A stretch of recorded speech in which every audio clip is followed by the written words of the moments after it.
How to use Foodpanda Cashback. Hello everyone. In this video, I will show you how to use Foodpanda Cashback. First, open your Foodpanda application on your mobile device. Next, tap on the three-line icon. Here, tap on Vouchers and Offers. Check if you have any available cashback in your Foodpanda account, which could be in the form of vouchers or credits earned from previous orders.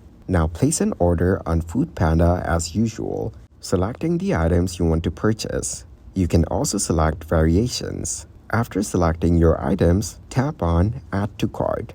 Then tap on View Your Cart.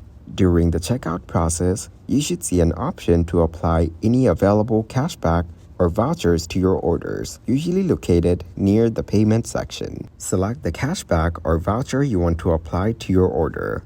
If you have multiple options, choose the one that provides the highest discount or suits your needs the best. Complete the payment for your order. The cashback or voucher amount will be deducted from your total order value, reducing the amount you need to pay. Thank you guys for watching this video. Hope you got some value. Make sure to like the video and subscribe to the channel to get notified of new videos. See you in the next one.